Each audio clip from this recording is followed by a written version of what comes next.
पास देश की किसी भी सर्वोच्च शैक्षणिक संस्थान का कोई डेटा है कि जहां सामान्य वर्ग के लोगों के बच्चों के साथ कहीं कोई जुल्म, अत्याचार, उत्पीड़न या खास तौर पे ये जो यूजीसी एक्ट बनाया गया, इसे जाति के आधार पे बनाया गया, एससी, एसटी और ओबीसी जाति के आधार पे।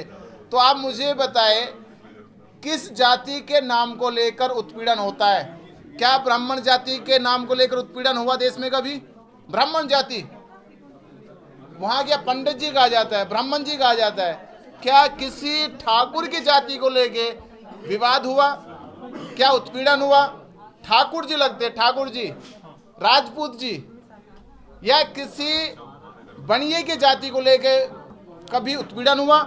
या उसकी जाति का नाम पुकारा, उसको लगा कि मेरी जाति के नाम पे मेरा उत्पीड़न हो रहा है। ब्राह्मण की जाति के नाम पे उत्पीड़न नहीं हुआ, ठाकुर की जाति के नाम पे उत्पीड़न नहीं हुआ, बनिए की जाति के नाम पे उत्पीड़न नहीं हुआ। उत्पीड़न किन की जाति के नाम पे हुआ? ए सुनिए अहिर के, सुन जाटव के, सुन चमार के, सुन कोरी के, सुन तेली के। अभी तो प्रधानमंत्री जी को नहीं बख्शा उन्होंने। प्रधानमंत्री जी को भी सोशल मीडिया पे कहा गया कि हमारे बड़े पहले कहते आए कि ये तेली गिरगिट की तरह चाल बदलेगा, और इन्होंने प्रधानमंत्री जो उनका यशस्वी देश के प्रधानमंत्री थे, वो अब एक जात यानी तेली प्रधानमंत्री बन गए। ये तो दिखा दिया उन्होंने तुरंत ही, यूजीसी बिल के हाथों सारे दिखाया जाति उत्पीड़न क्या है। तो हमारा सरकार से और सुप्रीम कोर्ट से भी मेरी अपील है कि सुप्रीम कोर्ट में भी चीफ जस्टिस को जूता किस नाम पे मारा गया, क्यों फेंका गया? जाति के नाम पे, कि एक शेड्यूल कास्ट का, एक अनुसूचित जाति का चीफ जस्टिस कैसे गद्दी पे बैठ गया, उनके ऊपर जूता फेंका गया। और आप कह रहे हो कि यूनिवर्सिटियों में स्वर्ण के बच्चों पे ये ऐसा कानून क्यों लाया गया कि शोषक और शोषित, ये तो अंतर है। एक शोषक एक शोषित है, वो जो कह रहे हैं कि हमें कैसे डिक्लेयर कर दिया। डिक्लेयर ऐसे नहीं होता, डिक्लेयर डेटा के आधार पे हुआ, डिक्लेयर सदियों से जो शोषण करते आए हैं उनके आधार पे हुआ। तो मेरा साधारण समझ लीजिए कि एकलव्य का अंगूठा किसने काटा? एकलव्य की धनुर्विद्या पर ग्रहण किसने लगाया? द्रोणाचार्य ने लगाया। तो ये परंपरा आज से शुरू नहीं, ये परंपरा द्रोणाचार्य के समय से हुई। साधारण समझ लीजिए कि एकलव्य का अंगूठा किसने काटा? एकलव्य की धनुर्विद्या पर ग्रहण किसने लगाया? द्रोणाचार्य ने लगाया। तो ये परंपरा आज से शुरू नहीं, ये परंपरा द्रोणाचार्य के समय से हुई। शंभुक ऋषि का वध किसने किया? क्यों किया? कि उसने ज्ञान की बात जो बताई, विद्या की बात जो बताई। जो आज ऐसे तथाकथित लोग जो अपने आप को ये कह रहे कि स्वर्णों के ऊपर ये कुठाराघात है या उनके ऊपर ये जुर्म है, तो हम ये पूछना चाहते हैं कि आपके पास देश की किसी भी सर्वोच्च शैक्षणिक संस्थान का कोई डेटा है कि जहां सामान्य वर्ग के लोगों के बच्चों के साथ कहीं कोई जुल्म, अत्याचार, उत्पीड़न या खास तौर पे ये जो यूजीसी एक्ट बनाया गया, इसे जाति के आधार पे बनाया गया, एससी, एसटी और ओबीसी जाति के आधार पे। तो आप मुझे बताएं, किस जाति के नाम को लेकर उत्पीड़न होता है? क्या ब्राह्मण जाति के नाम को लेकर उत्पीड़न हुआ देश में कभी? ब्राह्मण जाति, वहां क्या पंडित जी कहा जाता है, ब्राह्मण जी कहा जाता है? क्या किसी ठाकुर की जाति को लेके विवाद हुआ? क्या उत्पीड़न हुआ? ठाकुर जी लगते, ठाकुर जी, राजपूत जी, या किसी बनिए की जाति को लेके कभी उत्पीड़न हुआ? या उसकी जाति का नाम पुकारा, उसको लगा कि मेरी जाति के नाम पे मेरा उत्पीड़न हो रहा है। ब्राह्मण की जाति के नाम पे उत्पीड़न नहीं हुआ, ठाकुर की जाति के नाम पे उत्पीड़न नहीं हुआ, बनिए की जाति के नाम पे उत्पीड़न नहीं हुआ। उत्पीड़न किन की जाति के नाम पे हुआ? ए सुनिए अहिर के, सुन जाटव के, सुन चमार के, सुन कोरी के, सुन तेली के। अभी तो प्रधानमंत्री जी को नहीं बख्शा उन्होंने। प्रधानमंत्री जी को भी सोशल मीडिया पे कहा गया कि हमारे बड़े पहले कहते आए कि ये तेली गिरगिट की तरह चाल बदलेगा। और इन्होंने प्रधानमंत्री जो उनका यशस्वी देश के प्रधानमंत्री थे, वो अब एक जात यानी तेली प्रधानमंत्री बन गए। ये तो दिखा दिया उन्होंने तुरंत ही, यूजीसी बिल के आतों सारे दिखाया जाति उत्पीड़न क्या है। तो हमारा सरकार से और सुप्रीम कोर्ट से भी मेरी अपील है कि सुप्रीम कोर्ट में भी चीफ जस्टिस को जूता किस नाम पे मारा गया, क्यों फेंका गया? जाति के नाम पे, कि एक शेड्यूल कास्ट का, एक अनुसूचित जाति का चीफ जस्टिस कैसे गद्दी में बैठ गया, उनके ऊपर जूता फेंका गया। और आप कह रहे हो कि यूनिवर्सिटियों में स्वर्ण के बच्चों पे ये ऐसा कानून क्यों लाया गया कि शोषक और शोषित, ये तो अंतर है। एक शोषक एक शोषित है, वो जो कह रहे हैं कि हमें कैसे डिक्लेयर कर दिया, डिक्लेयर ऐसे नहीं होता, डिक्लेयर डेटा के आधार पे हुआ, डिक्लेयर सदियों से जो शोषण करते आए हैं उनके आधार पे हुआ है। तो मेरा कहना ये है कि सरकार को, सुप्रीम कोर्ट को सख्त से सख्त रवैया अपनाते हुए यूजीसी बिल को लागू किया जाए और देश की तमाम संस्थानों में, देश के तमाम एजुकेशन इंस्टीट्यूशनों में इसे सख्ताई से लागू किया जाए, जिससे आगे रोहित उर्मिला जैसे सुसाइड ना करे, आगे चलकर देश के कोई भी नौजवान अनुसूचित जाति के हो, ओबीसी के हो, शेड्यूल ट्राइब के हो, कोई किसी के साथ भी जाति उत्पीड़न ना हो। अगर नहीं देखा जाए तो आपने मामले देखे कि 1100 ज़्यादा मामले जो है देश के बड़ी बड़ी संस्थानों में घटित हुए, तो ये मामले आगे घटित ना हो, इसलिए ये कानून लागू होना चाहिए। लेकिन 7th क्लास के लोग कह रहे हैं कि ये हमारे स्टूडेंट्स के लिए, उनके बच्चों के लिए डेथ वारंट है ये एक्ट।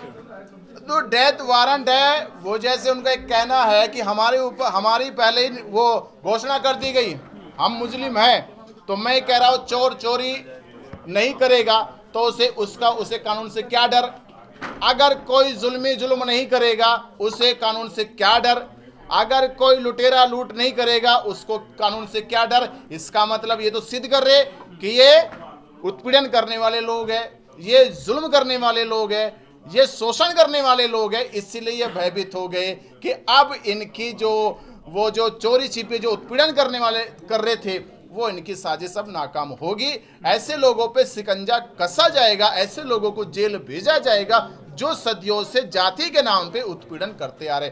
और केवल मैं नहीं कह रहा हूँ, ये तो हमारी, आप जाइए फिल्म इंडस्ट्री में भी कई फिल्में बनाई गई है, आर्टिकल 15 बनी है इसके ऊपर, फिल्मों के अंदर दिखाया गया कैसे भेदभाव होता है। आपने लगान में पहली बार देखा कि कैसे भेदभाव हो रहा है कि ये वो चमार का है, ये बोल नहीं फेंक सकता, तो ये तो जाति के नाम पे उत्पीड़न था। तो ये जाति के नाम पे जो संस्थानों में उत्पीड़न हुआ उसे रोकने के लिए बिल लाया गया, और ये बिल सरकार नहीं लाई है, ये बिल यूजीसी की रिपोर्ट के नाम पे पेश हुआ है। यूजीसी का एक बिल है जो इस तरह के SC ST OBC के बच्चों को प्रोटेक्ट करने के लिए एक कानून बनाया गया था। सरकार ने इस कानून को और मजबूती से OBC को जोड़ के लागू किया गया बस। लेकिन वो तो आंदोलन वर्षों से चल रहा है, बड़ा लंबा समय हो गया। मुक्ति सभी धर्मों के जो धर्मस्थल है उनका संचालन उसी धर्म के लोगों के द्वारा किया जाता है।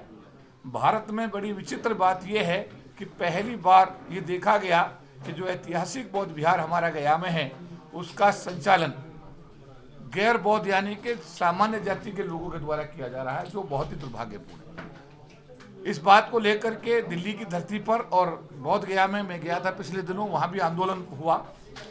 और आंदोलन 12 फरवरी का जो जंतर मंतर पर हो रहा है, वो मैं कहूँगा कि हर व्यक्ति जो इस बात से सहमत है कि हमारा जो बौद्ध विहार है गया का, उसका संचालन हमारे बौद्ध भिक्षुओं के हाथ में होना चाहिए, बौद्ध धर्म के अनुयायियों के हाथ में होना चाहिए, और जो हिंदू धर्म के मानने वाले लोग वहाँ मठाधीश बैठे हैं उनको तत्काल प्रभाव से सरकार द्वारा हटाने की व्यवस्था की जानी चाहिए।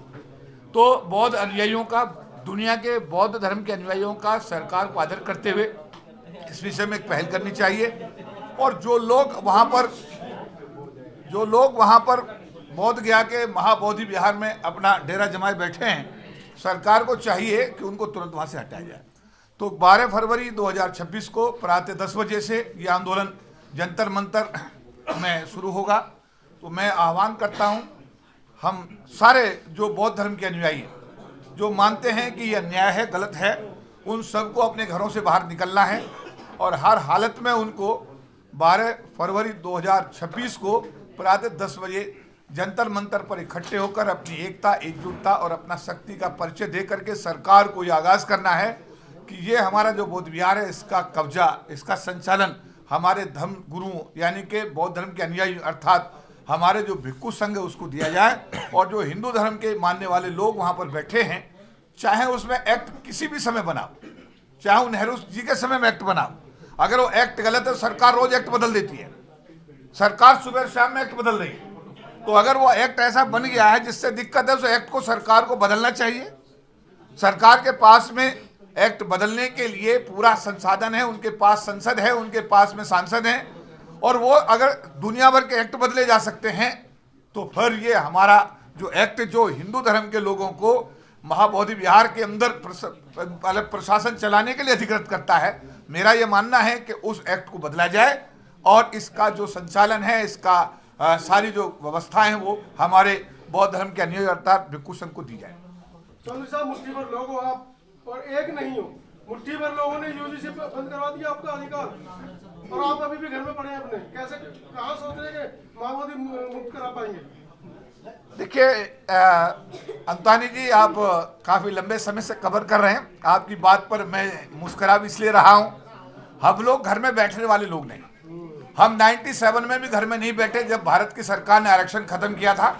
हम लोग सड़कों पर आए और लाखों लोगों के माध्यम से आंदोलन किया और सरकार को बाध्य किया, और सरकार ने संविधान में 3 संशोधन किए, तब जाकर के हम अपने समाज के आरक्षण को बचाने में कामयाब हुए। 2 अप्रैल 2018 को भी हम लोग घर में नहीं थे, हम लोग जंतर मंतर पर संसद मार्ग पर थे। हमने उस आंदोलन को लीड किया और SC/ST एट्रोसिटी एक्ट को इन्फोर्स कराने में जो हमारी भूमिका हो सकती थी उसका हमने जिम्मेदारी के साथ और ईमानदारी से निर्वहन किया। चंद्रशेखर आजाद जब जेल में बंद थे, उनकी रिहाई के लिए हम लोगों ने जंतर मंतर पर एक बार नहीं कई बार आंदोलन किए, और ये सारे कार्यक्रम मुझे खुशी है बताते हुए कि आप सब लोगों ने बहुत ही विस्तृत तरीके से उनको कवर किया है। तो ऐसा कहना कि हम लोग घर में बैठने वाले लोग हैं, हम घर में बैठने वाले लोग न थे, ना हैं और ना होंगे।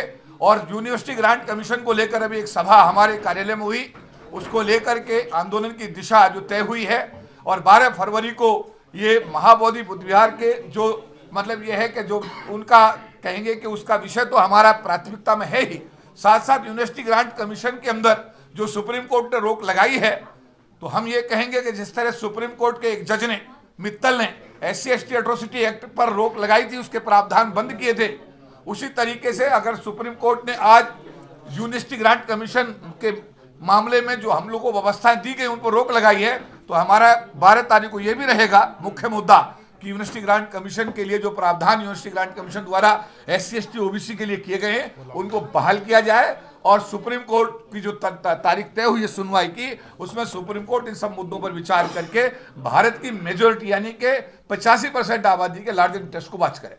12 तारीख के लिए अपील, 12 तारीख के लिए मैं एक समाज का कार्यकर्ता होने के नाते सभी भाइयों से, बहनों से, बाबा साहब अम्बेडकर के अनुयायियों से, बौद्ध धर्म के अनुयायियों से अपील करता हूं कि घरों में मत बैठना। अब समय आ गया है, आपको अपनी एकता, एकजुटता और अपनी शक्ति के प्रदर्शन दिखाने का समय आ गया है, और आप लोगों को 12 तारीख को प्रातः 10 बजे जंतर मंतर पर हर हालत में अपनी उपस्थिति दर्ज करके अपनी सामाजिक जिम्मेदारी का निर्वहन करना है। लेकिन सर 3% लोग जो है आपको इसमें नहीं घुसने देने जा रहे हैं बिहार के बौद्ध विहार मंदिर में, तो आपको यूनिवर्सिटी में कैसे घुसने देंगे? वो तो थोड़े से लोग हैं, वहाँ पे भारी पड़ते जा रहे हैं। देखिए, आप जो कैलकुलेशन कर रहे हैं, यहाँ पे मैं मान्यवर काशीराम जी की एक जो उनका कथन था उसको कोट करूंगा। आप 3% की बात कर रहे हैं, हम तो 85% लोग हैं। OBC scheduled caste and scheduled tribe, इस बार SC/ST का मामला नहीं है। मैं आपके टीवी चैनल के माध्यम से स्पष्ट करना चाहता हूं, यह मामला अनुसूचित जाति जनजाति तक सीमित नहीं रहा है, जो कि देश की 1/4 यानी 25% के आसपास की आबादी है। अब यह मामला 85% पर जाके टिका है। OBC जब जुड़ता है तो देश की आबादी 85% हो जाती है। तो ये मामला ये एक देश की एक मतलब ये सब मेजोरिटी जो पॉपुलेशन है उसको अफेक्ट कर रहा है। तो आज जो बात है SC/ST OBC को जो यूनिवर्सिटी ग्रांट कमीशन ने व्यवस्था दी है उन व्यवस्थाओं को सुप्रीम कोर्ट को लागू करना है। उनको जो अभी अब निर्णय देगा सुप्रीम कोर्ट, जो भी सुनवाई होगी, उसमें इस बात का ध्यान रखना है कि देश की 15% आबादी यानी सो कॉल्ड समझ जाति के लोग या schedule caste schedule tribe OBC जो 85% की आबादी है, इनके लार्जर इंटरेस्ट को वॉच करने की बात है। वो तो कह रहे हैं कि डेथ वारंट था इनके बच्चों के लिए, अगर ये लागू हो जाता तो हमारे बच्चे तो पढ़ ही नहीं पाते यूनिवर्सिटी में या कॉलेज में। देखिए, ये एप्रीहेंशन का मामला है। ये उन लोगों के लिए जो लोग रोज जातिवाद करते हैं, अत्याचार करते हैं, अन्याय करते हैं, उन लोगों के लिए कानून था। और उन लोगों को अगर इस बात का एप्रीहेंशन था कि हम लोग गलत काम करेंगे, तो गलत काम करने वाले के लिए कानून हमेशा रहता है।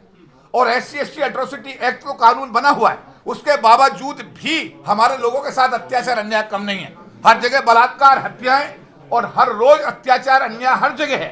तो एक्ट होने के बावजूद भी इसमें रुकावट नहीं है। इसलिए यूनिवर्सिटी ग्रांट कमीशन का जो निर्णय है स्वागत योग्य है। और मैं सुप्रीम कोर्ट से अपील करूंगा कि जब ये सुनवाई हो तो इस बात का ध्यान रखा जाए कि ये ना केवल एक व्यक्ति बल्कि देश की 85% आबादी के इंटरेस्ट को वॉच करने के लिए यूनिवर्सिटी ग्रांट कमीशन का एक बहुत ही सराहनीय कदम है। नेशनल दस्तक की आपसे गुजारिश है कि अगर इसको बचाना चाहते हैं तो नेशनल दस्तक को सब्सक्राइब करने के लिए रेड कलर के सब्सक्राइब बटन को दबाएं, फिर बेल आइकन की घंटी दबाएं। नेशनल दस्तक को बचाने के लिए बहुत जरूरी है कि हर खबर को शेयर करें, लाइक करें, कमेंट जरूर करें।